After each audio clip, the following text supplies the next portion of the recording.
hablar, escribir respecto a los problemas de la violencia familiar, particularmente de la violencia contra la mujer, es un tema que está en la agenda diaria de los políticos, de las autoridades, Ministerio Público, Poder Judicial. Es un tema que prácticamente no lo podemos olvidar en estos tiempos. Y hoy día es motivo de presentación de un libro que me lo ha hecho llegar su autora, que es Mujer, Grupo Familiar, Violencia y Derecho, que es un estudio a la ley 30.364 y a su reglamento. Yo creo que en el tema normativo, en el Perú no estamos en la retaguardia, no estamos retrasados, un poco como que estamos en la vanguardia. Es decir, tenemos la ley de violencia familiar, en el Código Penal tenemos el tipo penal de feminicidio y diríamos que en el aspecto legal estamos, o las mujeres están protegidas. Pero el tema es en la vida real. Ese es el tema de fondo. ¿Qué pasa en la vida real? Entonces, si cuando vamos a la vida real, entenderemos que no es un problema de leyes, no es un problema de penas, es un problema de cultura, es un problema de conciencia, es un problema de valores. Eso tiene que ver con la misma historia de la evolución de la humanidad.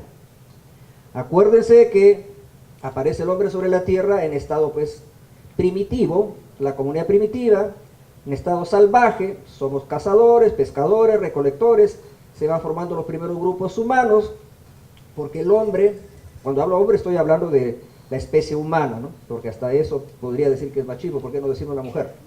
Entonces, o el ser humano. El ser humano es un ser social por naturaleza, es decir, le gusta vivir agrupado, en sociedad.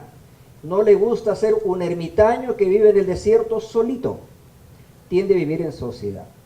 Entonces tenemos formas de organización social, tenemos las hordas, ustedes han escuchado hablar de las hordas salvajes, han escuchado hablar de los clanes, que ya son clanes familiares, las fratrías, y sobre la base de ellas ya las tribus, y después de las tribus el Estado, con leyes, con derecho, sobre todo escrito. Cuando aparece la escritura se habla ya de civilización.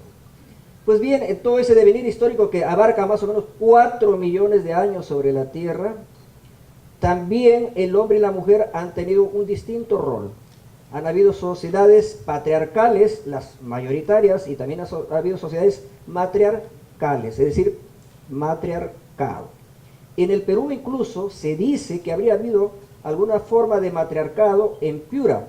Cuando llegaron los españoles en 1532, que es el tercer viaje que hace Pizarro hacia nuestro país, porque su primer viaje fue en 1525, el segundo en 1528 y el tercero, el trágico para nosotros, 1532. Ahí se habla, por ejemplo, de unas mujeres que gobernaban, o sea, era una suerte de matriarcado en lo que era la zona de los Tayanes, la cultura de los Tayanes en Piura, mi tierra. Y por eso que se habla de las capullanas. Dicen que las capullanas eran unas mujeres que gobernaban.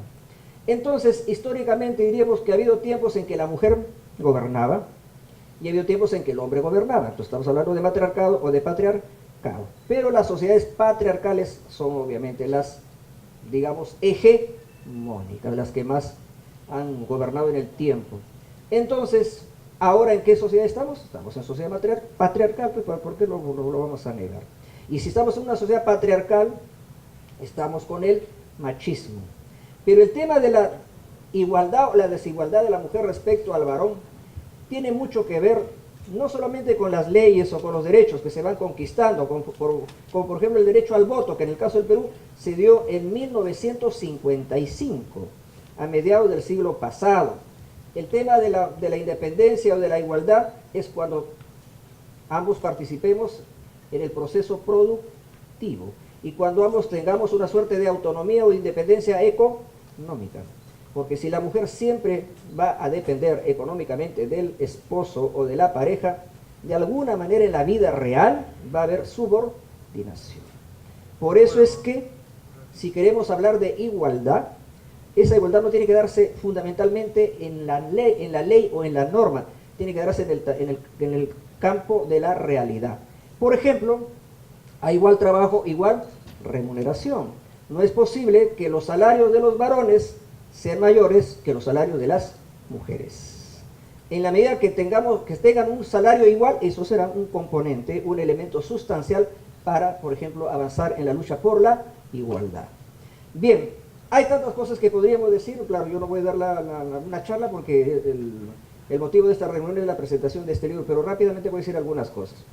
En el Poder Judicial no es que no estemos haciendo nada, solamente que por un problema de una sentencia, muy polémica esta sentencia, bueno, el Poder Judicial ha quedado un poco mal parado. Pero tengo que decirlo que quienes califican los hechos siempre son los jueces. Bien, en el Poder Judicial hemos formado una comisión de justicia de género para tratar de proyectar una administración de justicia con enfoque de género. Ahí también viene una discusión doctrinaria muy fuerte. ¿Podemos hablar de ideología de género o de enfoque de género? ¿Cuál de las dos palabras es la más adecuada? Y depende de la concepción política de repente que cada uno tenga. Pero nosotros hablamos de enfoque de género en el Poder Judicial. Y en esa línea hemos conformado una comisión de justicia de género que encabeza la doctora Elvia Barrios Alvarado. Pero además de eso, nosotros tenemos en cada corte de justicia, que somos 35 cortes superiores de justicia, hemos formado comisiones distritales de justicia de género. ¿Para qué? Para que nuestros jueces comiencen a ser formados y educados bajo esa perspectiva. También hemos presentado algunas herramientas que tienen que ver con este tema. Bueno, tanto papel en este momento ya no lo encuentro a la mano, pero ya lo encontraré. El tema es que hemos emitido directivas, hemos emitido, digamos, varias resoluciones administrativas para tratar de implementar una justicia con enfoque de género. Pero creo que el principal aporte que ha hecho el Poder Judicial en esta materia, en el terreno práctico, no de las palabras, no de la literatura, no de la poesía, que cuando es el Día de la Mujer todo el mundo habla del Día de la Mujer y habla de sus derechos, pero el tema es en la práctica, ¿qué hacemos? Había un pensador político que decía: a las personas no hay que mirarles a la boca por lo que dicen, hay que mirarles a las manos por lo que hacen. Eso es lo importante. Entonces, nosotros el año pasado, el 7 de marzo del 2017, implementamos en Villa El Salvador, donde murió María Elena Moyano, ¿cierto? Una mujer ejemplar. Ahí implementamos el módulo judicial integrado en violencia familiar. Este módulo judicial integrado, ¿por qué se dice integrado? Porque ahí está junto todos los actores que tienen que ver con la respuesta del sistema ante los problemas de violencia. Es decir, ahí hay 3 jueces atendiendo en 3 turnos de 7 horas cada uno, las 24 horas del día, o de 8 horas. Luego tenemos ahí al médico legista, cuando hay que registrar lesiones. Tenemos al psicólogo o psicóloga, tenemos el equipo multidisciplinario. Tenemos la cámara GESEL, donde se reciben las declaraciones con espontaneidad de los agraviados o de las víctimas. Entonces tenemos todo junto allí.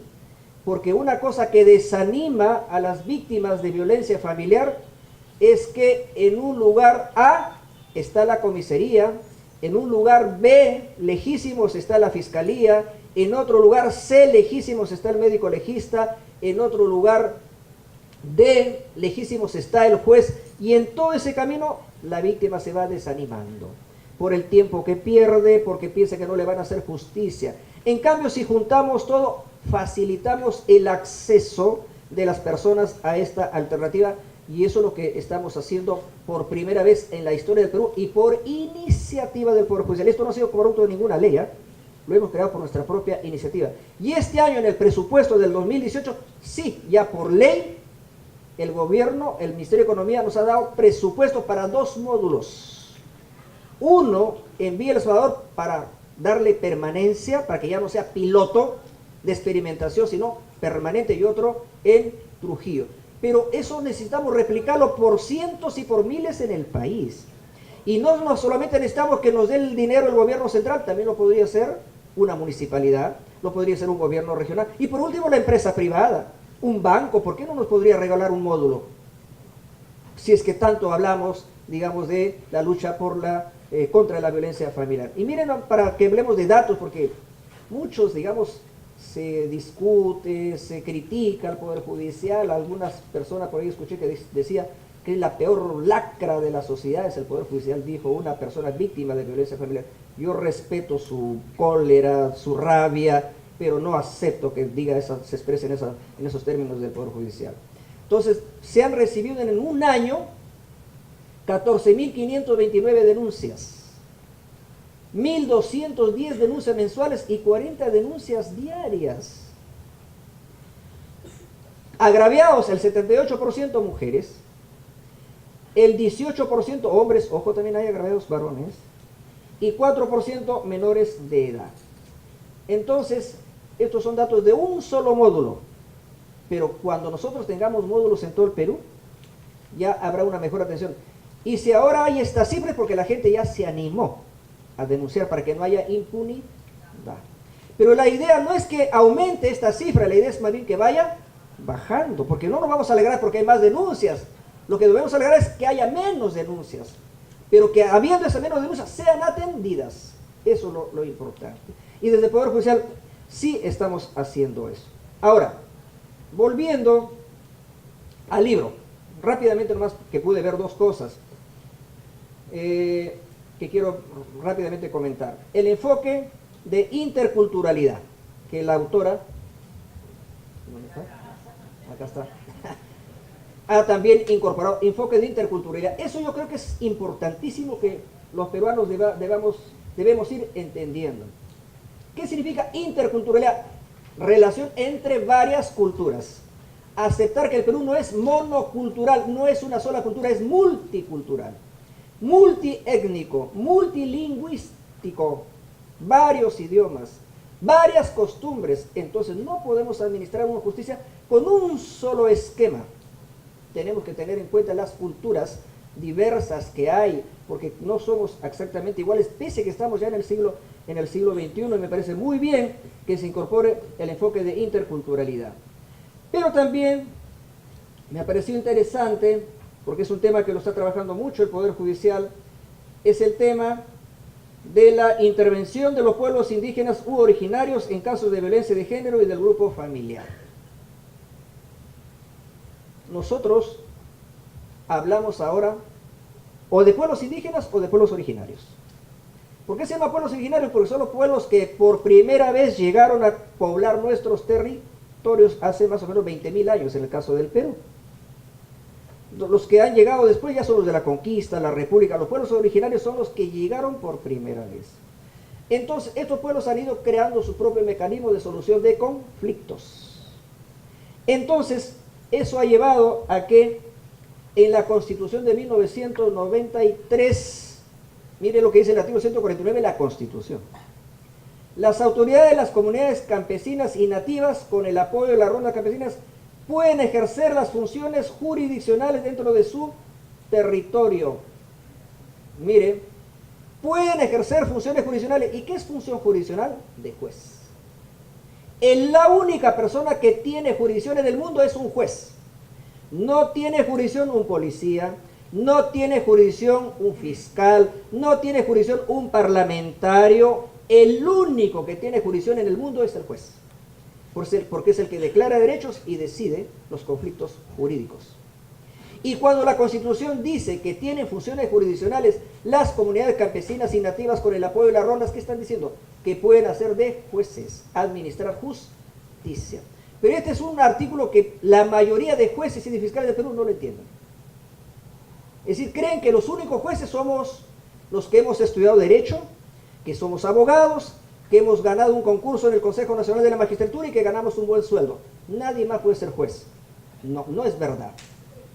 También son jueces aquellos que viven en estas comunidades campesinas nativas de la selva y de las rondas campesinas, que administran su propia justicia, su justicia indígena, y eso está reconocido en el artículo 149 de la Constitución. Y la Constitución es del año 93, pero ¿qué había pasado en el año 1989? En el año 1989 en el mundo se había aprobado el convenio 169 de la Organización Internacional del Trabajo de la OIT sobre pueblos indígenas y tribales. Entonces la Constitución del 93 estaba recogiendo lo que ya decía el convenio 169, que además nosotros ya lo habíamos suscrito. Entonces este convenio dice que efectivamente las comunidades campesinas y los pueblos originarios pueden resolver sus conflictos aplicando sus propias normas, lo que algunos le llaman derecho consuetudinario. Por eso es que, por ejemplo, ahora que queremos hablar sobre la ley 30.364 o la ley de violencia familiar, la ley de violencia familiar pues nos dice que cuando hay una agresión van al juez, el juez le da la medida ¿cómo se llama?, de protección, las medidas de protección. Pero esas medidas de protección de este derecho oficial del Estado puede ser lo mismo que le tenemos que aplicar a los miembros de las comunidades indígenas y campesinas. No, porque tenemos que tener en cuenta su cultura. Y les voy a leer nomás una nota que me acaba de mandar un juez de Puno, el doctor Hernán Laibe, que ha sido presidente de la Corte Superior de Justicia de Puno, que tiene mucha cercanía con las comunidades aymaras y quechuas de Puno, sobre justamente el tema de ley de violencia familiar y cómo los jueces ordinarios de la justicia ordinaria del Poder Judicial no entienden el tema del artículo 149 de la Constitución y no entienden el convenio 169 de la OIT y se dedican exclusivamente a aplicar a rajatabla lo que dice la ley de violencia familiar.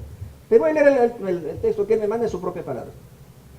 Un comunero que vive en zona de ceja de selva me llama por teléfono y me dice, al doctor Lai, me dice: doctor, ¿qué hago? El juez me ha condenado a que no debo acercarme a 500 metros de mi casa, ¿no?, que ya le dieron la medida de protección. Y dice la sentencia que si no cumplo seré denunciado y me iré a la cárcel. Entonces he alistado mis cositas para irme de mi casa. Pero mi esposa y mis hijos están llorando. No quieren que me vaya. ¿Quién ayudará en la chacra, el ganado, los peces? Me pregunta, ¿qué hago? ¿Cumplo o no cumplo la sentencia? ¿Qué me va a pasar? No supe qué contestar. Entonces le dije, quédate en tu casa, pero nunca más vuelvas ni a golpearle ni insultarle, si no te meterán a la cárcel. Dijo, ya doctor. El asunto, señor, es que esta situación de los casos de violencia familiar no pueden ser tratados del mismo modo que en las ciudades. Las medidas de protección están descontextualizadas. Creo que en esos casos debemos hacer que la autoridad comunal resuelva el caso y en todo caso pedir apoyo a los comuneros para indagar cómo resuelven y pedir el apoyo en su ejecución. Entonces, tenemos que tener en cuenta esta realidad, porque no sé si alguno de ustedes ha recibido por WhatsApp o lo que fuera, me han mandado de Cajamarca, de las rondas urbanas de Cajamarca, un caso de violencia familiar. Un señor le pegaba continuamente a su señora. Ella dice, entonces le preguntaron, ¿cuántos puñetes te ha dado el marido agresor? Me ha dado 30 puñetes, señor. Ah, muy bien. Se reúne la comunidad, la mujer hace toda la explicación de la violencia que hay contra ella. Al final la comunidad decide aplicar una condena, una sentencia, un pencazo por cada puñete. Entonces, al agresor lo ponen delante de la comunidad en una postura de pollito tomando agua. ¿Se dan cuenta cómo es? Pero le hacen que se baje un poco el pantalón y un poquito con sus nalgas al aire. Y entonces delante de la comunidad, la presidenta del comité femenino de la ronda le entregan el símbolo de la autoridad rondera. ¿Cuál es? El chicote, la penca. Entonces la condena es 30 pencazos. Entonces la presidenta comienza, 1, 2, 3, 4. ¿Le duele o no le duele? Le duele, le reduele. Doble castigo.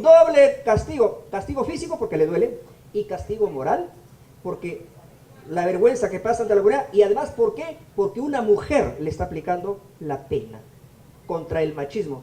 Pregunto, ¿cuánto duró ese proceso de violencia familiar? 2 horas. ¿Volverá a reincidir ese señor? No creo que se arriesgue. No creo que se arriesgue.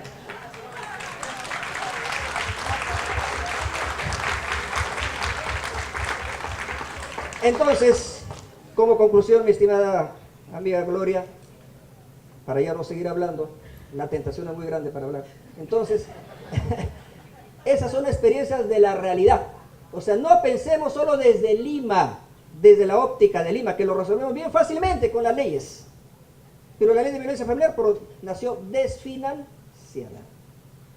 ¿Qué hacen los jueces con tantísimas denuncias si no tienen el equipo multidisciplinario para brindar las medidas de atención? Entonces, con lo poco que tenemos, damos una respuesta.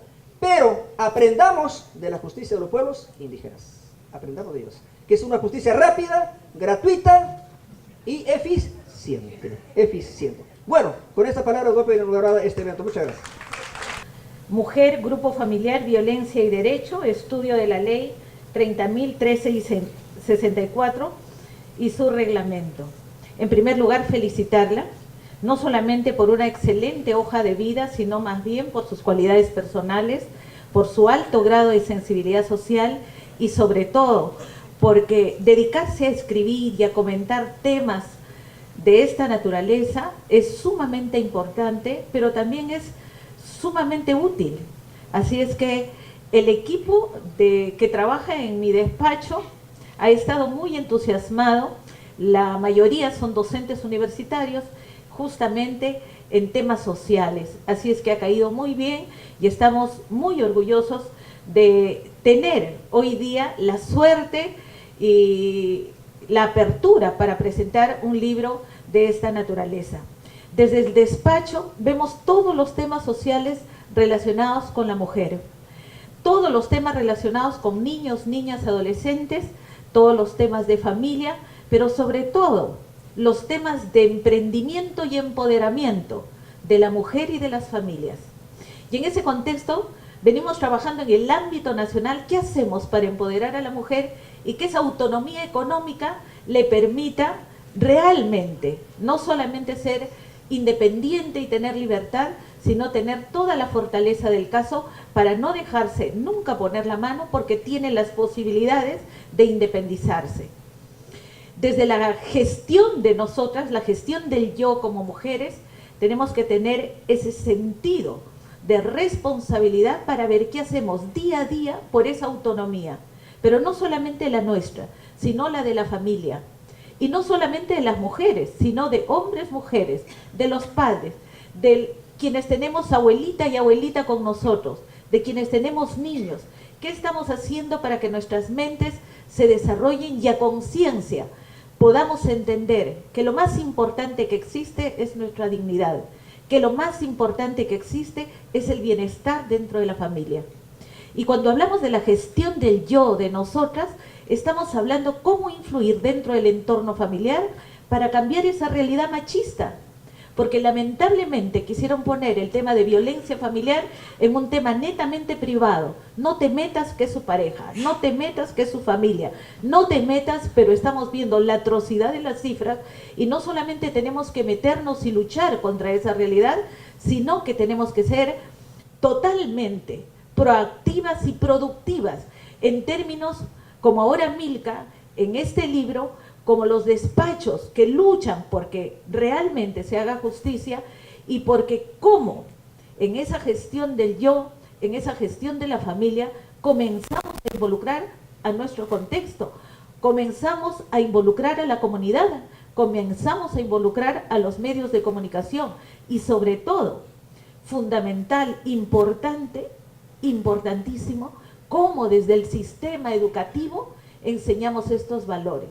Para nosotros es un honor tener a Duberlí, no solamente por lo didáctico que es, sino que mírenme, rodeado de mujeres, he tenido la oportunidad de ver su trabajo en todo el sistema de justicia y se nota esa mano, no solamente correcta, no solamente práctica, sino ejemplar en términos no solamente de pensar y de hacer las cosas, sino de practicarlas. Y estamos aquí unidas justamente porque este trabajo de Milka va a permitir difundir en el sistema educativo una norma sumamente importante que en la práctica nos hará mucho bien. Pero en esa gestión del contexto, tomemos los ejemplos que Duberlí Rodríguez nos da hoy día, uno de la zona de Sierra y otro de la tanda que le dan al pata, bien merecida, pero que algo tendremos que hacer. Pensaba yo, ¿qué hacemos si detrás de cada uno de estos pegalones salimos todos y nos amanecemos en la puerta de su casa con nuestros carteles, calladitas nomás, pero que todo el vecindario sepa que ese es un pegalón, ¿no? O sea, ¿qué tenemos que hacer para que lamentablemente los sistemas, no solamente el Poder Judicial, miren cómo está el Congreso, estamos con 14% de aprobación, sin embargo yo siento que merecemos 5 de aprobación con todo lo que ha pasado en estos meses.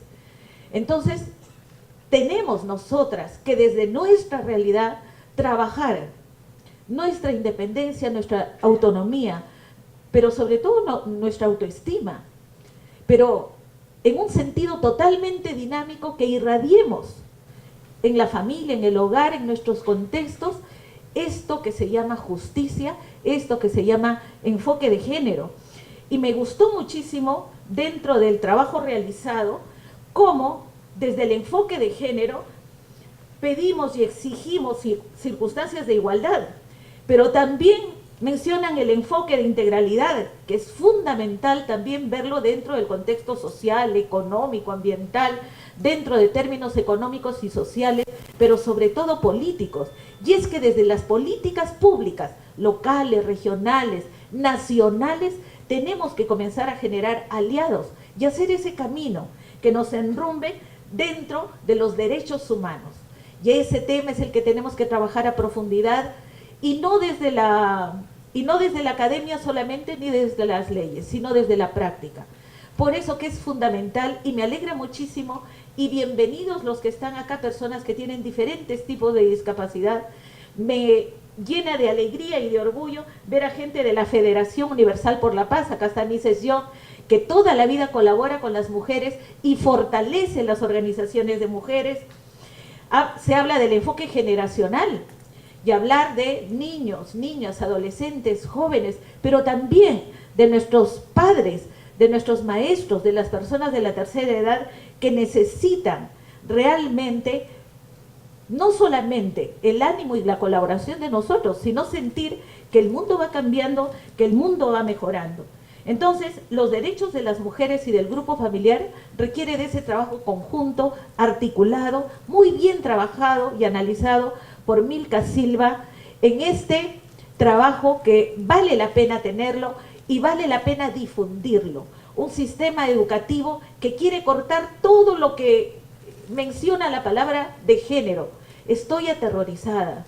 El enfoque de género sumamente necesario para entender la igualdad de oportunidades, para entender la igualdad de derechos, para entender que necesitamos complementarnos, unirnos, trabajar de manera conjunta versus querer anular, querer cerrar las puertas a un mundo que camina y avanza independientemente de las normas o de que pongamos o no el enfoque de género. Lo hay, esa es la realidad, y lo fundamental es respetarnos, querernos y desear lo mejor para todos, incluirnos, y ese Perú inclusivo implica también el enfoque de interculturalidad, que ya lo habló Duberly, y que muy bien debemos de tenerlo con nosotros, porque nuestra costa es linda, preciosa, podemos disfrutar de todas las playas y la comida que queramos, pero nuestras zonas rurales tienen otra realidad. Vengo de la Unión Provincia de 2 de Mayo, región de Huánuco, zona de extrema pobreza, que cada que sale el río lo borra mi ciudad. Y sin embargo, ahí viven los niños, ahí estudian niños, niñas y adolescentes, y tenemos los índices de analfabetismos más grandes del Perú. Y obviamente el 96% de analfabetos, ¿quiénes somos? Mujeres.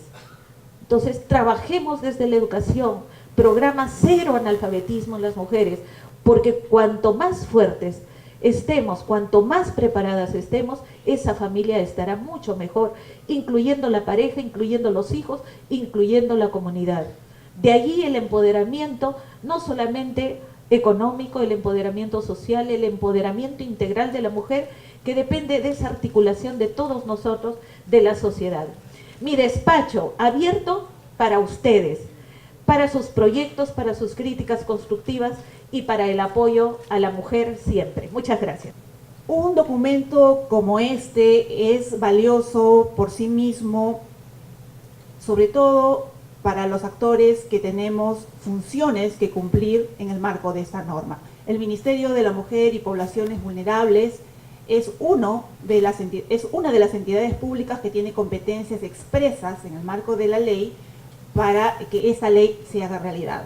Lo mismo ocurre con el Poder Judicial, con los ministerios, con varios de los ministerios del Poder Ejecutivo, con el Ministerio Público, con el Ministerio del Interior y la Policía Nacional, con los medios de comunicación también, etcétera, etcétera. Como señalaba la congresista Montenegro, el cumplimiento de esta norma y del marco normativo en general que tiene que ver con la erradicación de la violencia exige, y así lo dice la norma, la actuación integral y articulada de las diversas entidades, tanto públicas como privadas, para que lo que allí se dice, lo que allí se plantea, sea una realidad en el terreno de los hechos, en la práctica y no solo en el papel, como lo señalaba el doctor Rodríguez.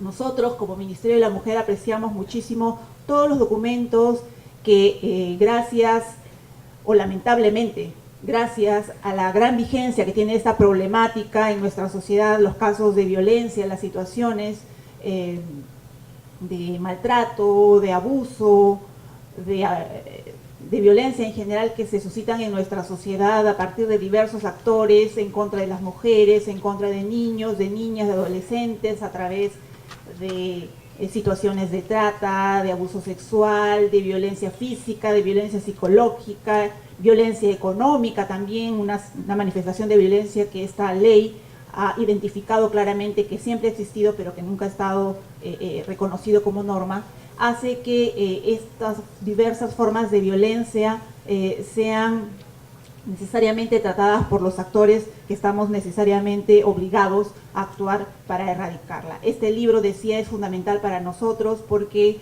nos da luces sobre lo que viene ocurriendo en el terreno más allá de lo que la norma señala, ¿no? La norma tenía una inspiración basada en la atención inmediata de la situación. Las normas anteriores trataban también de medidas de protección, por ejemplo, que es un componente fundamental de la ley, pero en plazos un poco más largos y más extendidos. Lo que plantea esta norma es un gran reto, que los diversos actores que intervienen, la policía, el Poder Judicial y a veces el Ministerio de la Mujer y el Ministerio de Justicia, en esta primera fase de protección, lo hagan con la mayor celeridad posible. Y los plazos son bien cortos, como la mayoría de ustedes debe saber, ¿no? 24 horas para la Policía Nacional y 72 horas para el Poder Judicial. Ese es un reto durísimo de cumplir y es por eso que, por ejemplo, el Poder Judicial o el Ministerio de la Mujer han incrementado sus servicios para que el número de operadores y operadoras que tienen que cumplir con esa función de brindar la protección más inmediata posible pueda ser realidad. En cuanto más operadores puedan existir y atender las demandas, es más posible cumplir con esos plazos tan cortos. Pero la demanda siempre supera la oferta y quizás alguno de ustedes lo sepa por experiencia propia o conocida de personas que ustedes conocen, ¿no? La ley plantea plazos, pero la realidad dificulta muchísimo que eso sea posible por problemas de número de personal, por problemas logísticos, por problemas de distancia e incluso por problemas interculturales, como ya se señalaban aquí, ¿no?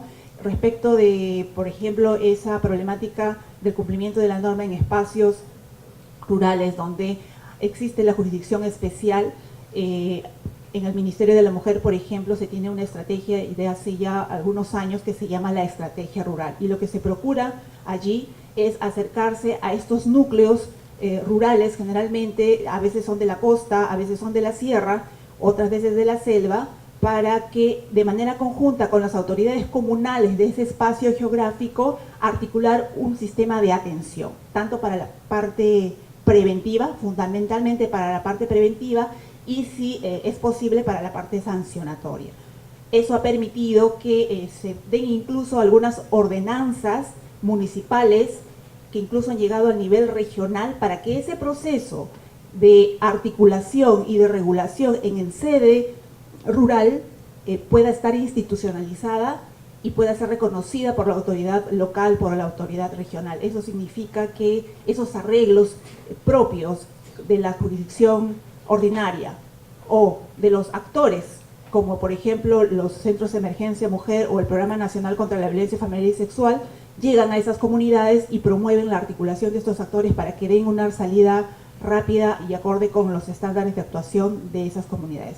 El esfuerzo es importante, a la fecha existen aproximadamente 30 de estos núcleos y también hay una modalidad que es itinerante, se hace a través de la plataforma itinerante de acción social, lo que se le conoce como el PIAS, y van viajando a través de los ríos de la selva o incluso del lago Titicaca para llegar a comunidades en las que no hay justicia ordinaria y se toma conocimiento de la problemática y se brinda algún tipo de información y salida para que exista esta organización, estos acuerdos internos de las autoridades para dar visibilidad al problema, que se entienda que es un problema y que hay una actuación que realizar para que eso no suceda y no se sienta que está naturalizado y que todos los actores pueden seguir tolerándolo como lamentablemente hasta ahora se sigue tolerando, porque todos sabemos que en comunidades alejadas existen justicia jurisdiccional que a veces atentan contra los derechos humanos concebidos desde nuestra cosmovisión occidental. Entonces, nuestra intervención allí es para tratar de conciliar los intereses de ambas visiones de la justicia y tener una salida que satisfaga a la comunidad. Asimismo, por ejemplo, de parte del Ministerio de la Mujer, en coordinación, porque el Ministerio de la Mujer y Poblaciones Vulnerables es ente rector del Sistema Nacional creado por la Ley 30364, y el Sistema Nacional obliga al Ministerio a impulsar que todas las entidades hagamos lo que esta ley plantea. En el marco de eso, por ejemplo, trabajamos de manera estrecha desde hace ya algún tiempo con el Ministerio de Educación para incidir en aquello en lo que todos y todas aquí estamos de acuerdo. Lo fundamental es la prevención. Antes de apagar fuegos, antes de atender casos que ya sucedieron, lo fundamental es prevenir. Y para eso nos estamos articulando fuertemente con el Ministerio de Educación a través de una estrategia con instituciones educativas. En este momento son cerca de 400 y tenemos ya una malla curricular del curso de tutoría para abordar 3 problemáticas que se han identificado de manera conjunta con la comunidad educativa, que inciden en la formación de niños, niñas y adolescentes para detectar los casos de violencia, para darse cuenta cuándo es posible que estén frente a un caso de violencia y para identificar las rutas de denuncia, ¿no? El caso de trata de personas con fines de explotación sexual, ustedes deben saber que muchas jovencitas y muchos jóvenes son víctimas a través del engaño de diversas modalidades para ser objeto de explotación laboral o de explotación sexual. El abuso sexual, que es claramente una de las formas de violencia que más incide en los niños y en las niñas. El grueso de los adolescentes, de las víctimas de violencia sexual, son menores de edad, y eso lo establecen las estadísticas tanto de la policía como del ministerio. Y la temática de embarazo adolescente, que está muy involucrado con lo que es la libertad sexual, la indemnidad sexual y la autoprotección y el deber de protección de todos los adultos y adultas frente a la integridad física y sexual de niños, niñas y adolescentes. Una estrategia que seguramente les resultará interesante es la de los hombres por la igualdad. Es una estrategia que se viene llevando también hace algún tiempo con colectivos de varones, y esto involucra a veces autoridades de las municipalidades, de algunas organizaciones sociales, colectivos que identifican a varones que tienen algún nivel de liderazgo y se los prepara en módulos de 8 sesiones para que al final de esas sesiones ellos se conviertan en socios activos de la lucha contra la violencia. Ustedes seguramente, como yo, entenderán que gran valor puede tener para un hombre recibir de otro hombre la información de por qué es importante luchar y prevenir la violencia contra las mujeres desde una perspectiva masculina, con un trabajo y retrabajo de lo que significa ser hombre, de lo que significa tener características masculinas en una sociedad patriarcal, que es por la que estaríamos luchando por erradicar para construir una nueva forma de ser hombre igualitario, equitativo, corresponsable, etc. Esta también es una estrategia que se viene llevando a cabo por el Ministerio y que también está en fase de avance. Tenemos ya varios colectivos formados y este año y el próximo se pretende llegar a 14 regiones con esta estrategia. Las campañas Quiere Sin Violencia marca la diferencia, dirigido a adolescentes sobre todo, ¿no? En colegios y universidades hemos llegado con este programa desde hace ya por lo menos 2015, 2016, 2017. Es una cosa sistemática que se viene haciendo, junto con la del toxímetro, que quizás ustedes han escuchado también, que es un aplicativo en smartphone para identificar síntomas de una relación que puede estar teniendo características de violencia. Cualquier persona en su smartphone pone toxímetro y allí llegan las preguntas y ustedes pueden hacer un análisis de su situación de pareja. Y bueno, lo de los servicios, ¿no? Llegar a la población que lamentablemente ya está involucrada en situaciones de violencia. Los centros de emergencia mujer son la principal estrategia que el Ministerio de la Mujer lleva a cabo. Son 250 en su modalidad tradicional, ubicadas en las provincias, en todas las provincias del Perú, y desde el año pasado con la modalidad de centros de emergencia mujer en las comisarías. El año pasado se han instalado 50 centros de emergencia mujer en comisarías y este año la meta es llegar a otras 50 más, porque se ha visto que la principal puerta de llegada de las personas que han visto afectada su integridad por casos de violencia llega en primer lugar a las comisarías. Y esa es una forma de acortarle la tortuosa ruta de la denuncia. Si nos instalamos como servicio integral, pues el centro de emergencia mujer tiene un abogado, un psicólogo y un trabajador social en una comisaría. Los hogares de refugio temporal también son un servicio fundamental. En el país existen más de 40 a partir de iniciativa pública y privada, y el Ministerio de la Mujer pretende tener un aproximado de 10 hogares de refugio adicionales este año. Y así hay varias estrategias que están planteadas en la Ley 3364 y hay muchas otras más, pero que, como señaló el presidente del Poder Judicial, esta ley tiene que irse implementando con los propios recursos porque no nació con un presupuesto bajo el brazo para que todo lo que allí se establece pueda ser cumplido. Entonces las entidades públicas nos venimos esforzando para que desde nuestros propios presupuestos se puedan hacer las acciones que la ley plantea, los avances que el presidente está señalando, que nosotros como Ministerio de la Mujer estamos señalando, son pequeños pasos para que lo que allí se establece, lo que la ley señala, pueda hacerse realidad con un presupuesto propio de las instituciones y también bregando en algunos casos por conseguir presupuesto adicional al Ministerio de Economía y Finanzas, ¿no? Bueno, muchísimas gracias. Quería dar esta pequeña pincelada y aprovechar también para felicitar el libro de la doctora Milka Silva. De todas maneras va a ser una data importante para nosotros como gestores de políticas públicas y hacer aterrizar nuestras intervenciones de mejor manera en la población objetivo fundamental que es la ciudadanía. Gracias. De todo lo que se ha dicho de la doctora Milka Silva, de la autora de esta producción, Mujer, Grupo Familiar, Violencia y Derecho, quiero agregar algo. No solamente es su capacidad, su profesionalismo, su vehemencia con este tema, sino que la hace doblemente exitosa, porque escribir un tema tan complejo es difícil, pero más complejo aún siendo madre de 2 niños. Esos 2 niños que deben estar muy orgullosos de ella. Escribir en estos tiempos y ser madre de familia lo convierte en más complejo aún. Por eso, mis felicitaciones, doctora. Trabajos como este nos indican que vamos en el camino correcto. Ese camino que nos dejaron aquellas mujeres que murieron luchando por la igualdad, justicia y derechos. El 8 de marzo no celebramos el Día de la Mujer como el más grande regalo de Dios. Nosotros no somos regalo de nadie.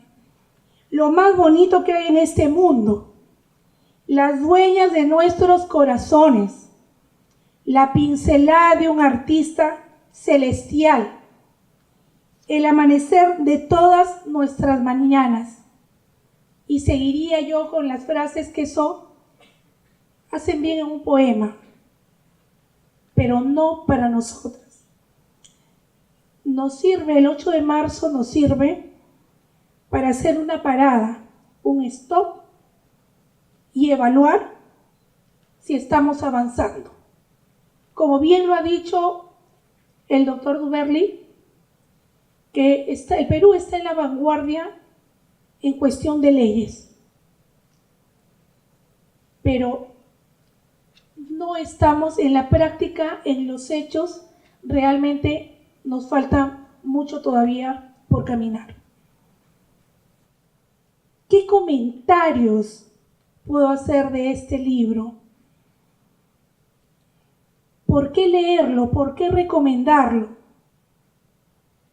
Porque sencillamente nos pone en blanco y negro la ley 30.364, ley para prevenir, sancionar y erradicar la violencia contra las mujeres y los integrantes del grupo familiar y su reglamento.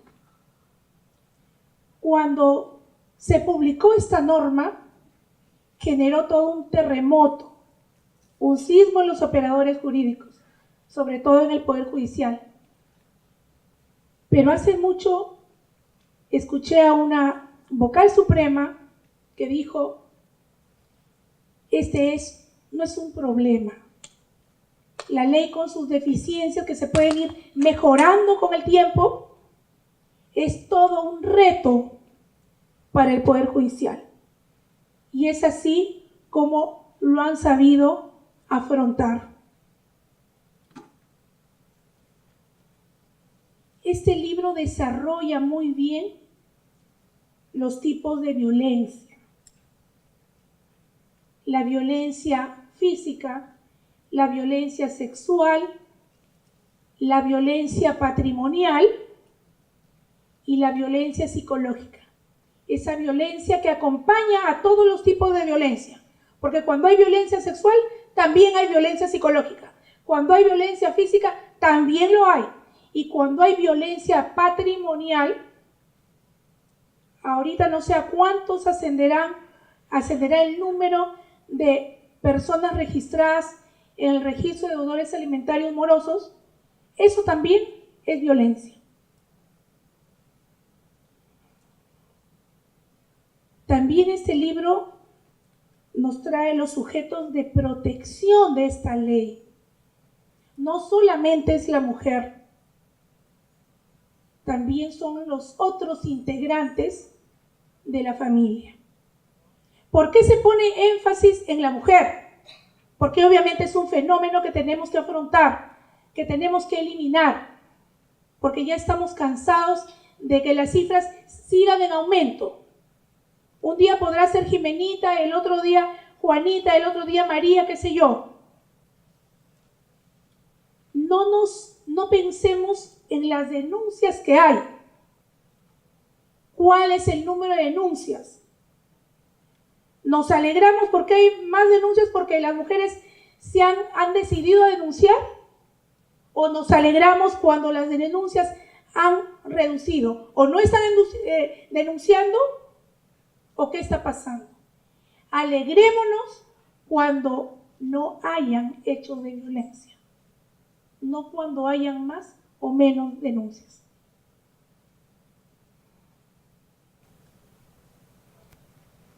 También tenemos en este libro las barreras que enfrentan las víctimas.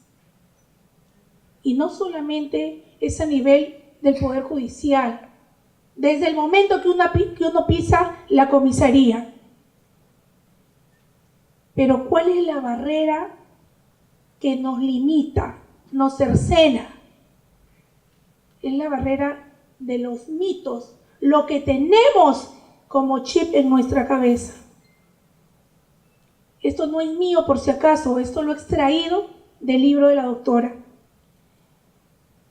Antes se decía, mejor sola que mal acompañada. Ahora la versión es otra, que yo no la sabía. Ahora dice, se transforma en mejor acompañada aunque esté mal acompañada.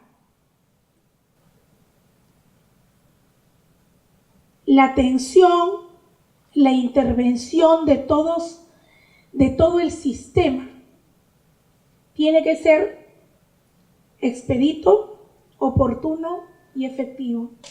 Si no es expedito, no es oportuno, no es efectivo, vamos a seguir en lo mismo. También tenemos un capítulo sobre el marco legal en materia de violencia, tanto nacional como extranjero, y los compromisos que el Estado peruano ha asumido al formar parte del sistema normativo internacional. O sea, no solamente lo obliga nuestra legislación interna, sino sobre todo los tratados del cual el Perú es parte. Seguidamente, tenemos los derechos de las mujeres y del grupo familiar. Derecho a la igualdad y no discriminación. Derecho a vivir una vida libre, sin violencia. Asistencia y protección integrales. A todo eso tenemos derecho. Derecho a la información. Una persona bien informada es una persona que va a saber reclamar y exigir sus derechos. A veces se ve mujeres maltratadas que van a las comisarías como que fueran a pedir un favor. Y eso no es así. Que guarde las formas, sí, pero no es un favor. Porque en la comisaría están para prestarle ese servicio de atención inmediata.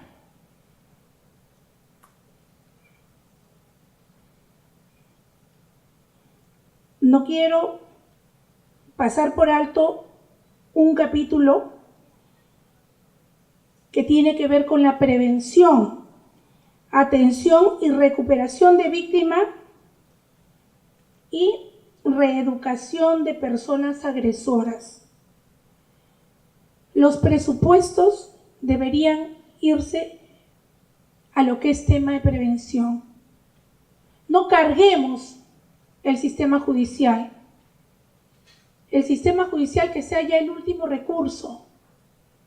Si trabajamos bien en lo que es prevención, muchos problemas se van a solucionar. Porque con un hecho de violencia se despliega todo un aparato. Y eso, y lo digo en cada ocasión que puedo, nos cuesta a todos y cada uno de los peruanos nuestros impuestos. Los impuestos están para pagar a los jueces, a los policías, a lo que es Instituto de Medicina Legal, a defensa pública gratuita, etc., etc. Todo eso podríamos ahorrarlo y destinarlo en otras cosas. También desarrolla un capítulo sobre el proceso en sí, el proceso especial, que se divide en dos etapas.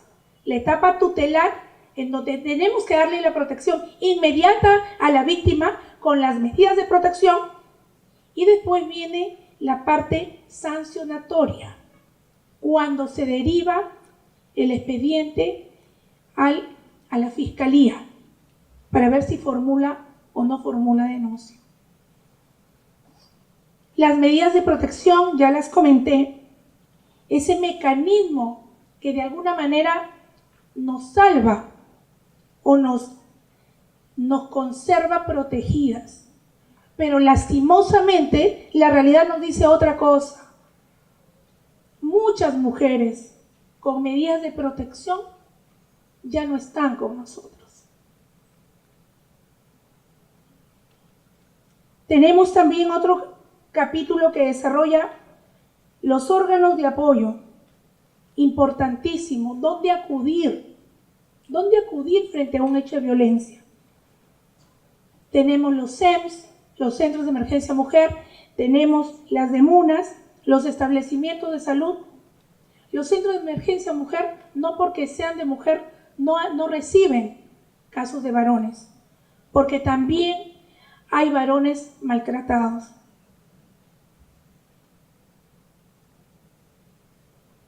Los últimos capítulos nos traen lo que es la legislación en sí y la doctora comparte los plenos jurisdiccionales.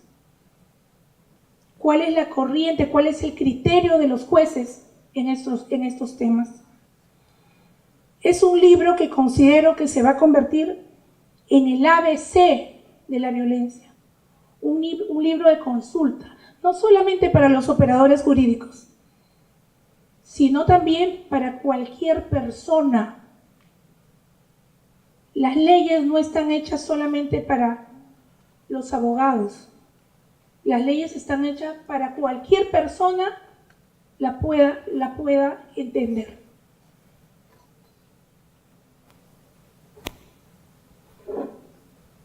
Y por último, les recomiendo este libro, más aún si tiene un valor agregado, que está al final de la página. Quien lo ha comprado, con quien lo ha adquirido, puede ubicarlo. Hay una advertencia que ha hecho la doctora Milka Silva, que podemos leerla. No genera Alzheimer, así que ustedes lo pueden leer. Agradecer a todos por su presencia, especialmente a los varones, que con su participación nos demuestran que saben que esta no es una guerra de mujeres contra hombres. Esta es una guerra entre todos contra los agresores y agresoras. Muchas gracias.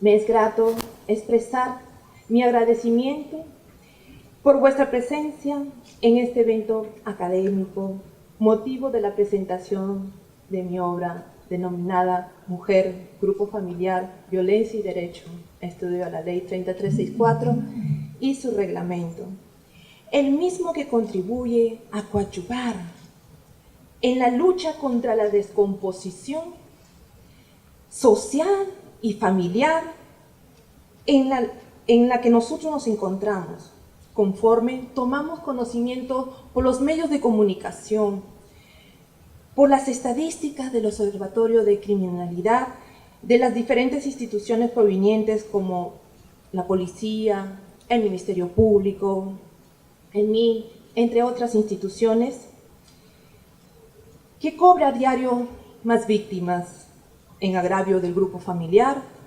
generando violencia social en perjuicio de los integrantes de la sociedad en su conjunto. Es así que el reto a la tarea a portas del bicentenario de nuestra patria es ardua.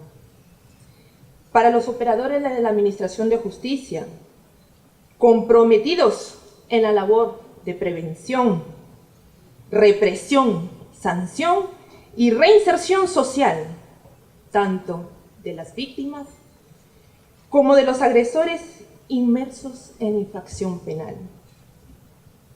En este tipo de conductas antisociales que hacen que el Estado peruano, a través de su jus punendi y su jus imperio, tenga políticas públicas a la cual trabajen intersectorialmente e intervengan para la protección sociojurídica de la familia y en su conjunto.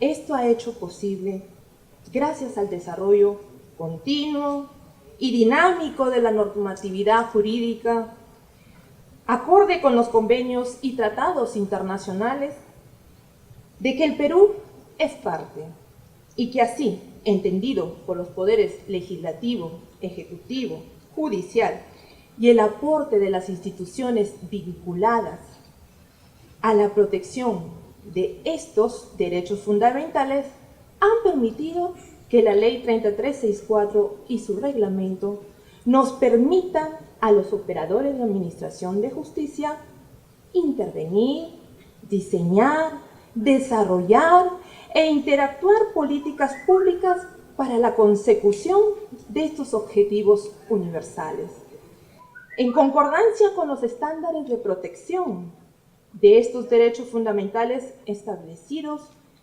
en instrumentos internos y supranacionales vinculantes en pro de la protección del grupo familiar que coadyuve con la disminución y erradicación de la violencia familiar generalizada.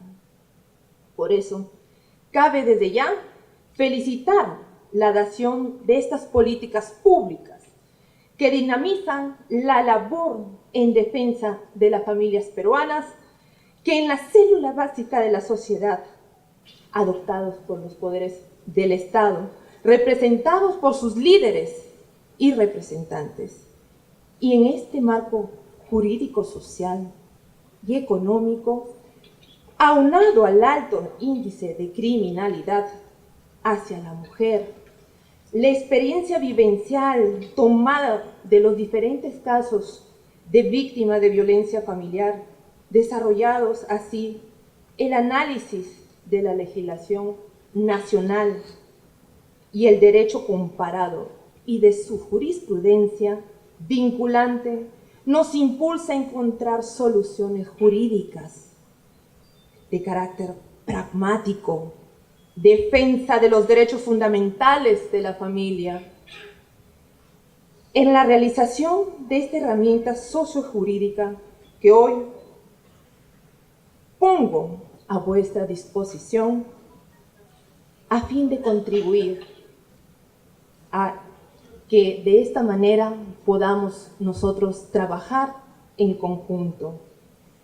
Es así que expreso mi felicitación y agradecimiento a las instituciones tutelares aquí presentes que nos honran con su presencia y particularmente al despacho de la congresista Gloria Montenegro Figueroa, quien solicito un fuerte aplauso por esta oportunidad que nos brinda.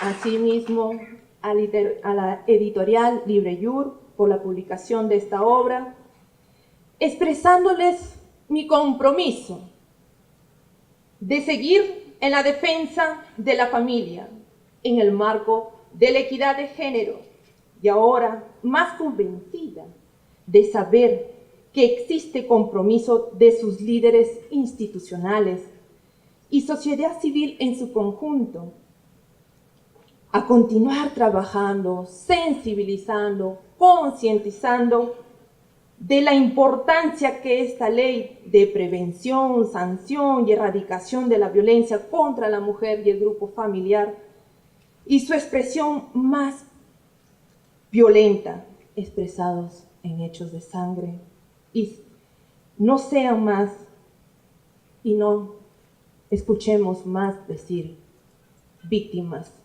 o llegar a los feminicidios. Es así que doy este aporte y que deseo y expreso mi agradecimiento porque esta obra no hubiera sido posible también sin la bendición del Dios Todopoderoso. A mis familiares, mi esposo, mis hijos, mi suegra, todos mis amigos reunidos, a la cual me honran y me alegran verlos aquí presentes. Y a todos los que hoy nos sumamos para seguir trabajando, para tener ese compromiso, esa convicción, ese deseo de hacer que nuestra patria esté libre de violencia, que deba estar la democracia y la paz. Y tengo que anunciar que este libro y este esfuerzo va a seguir encaminando y voy a ir por las provincias y ya inclusive he recibido invitación para presentar el libro en México próximamente. Me siento muy agradecida y honrada. Muchísimas gracias a todos y todas, al presidente del Poder Judicial, a cada una de las integrantes de la Mesa de Honor, y que siempre queden en nosotros dos cosas. Una, esta es su casa, para cuando quieran, para cualquier evento que podamos desarrollar con el objetivo de apoyar siempre a la mujer, a la familia, a los hijos, a las personas con discapacidad. Y segundo, toda propuesta es bienvenida. Los espero. Esta es su casa. Gracias.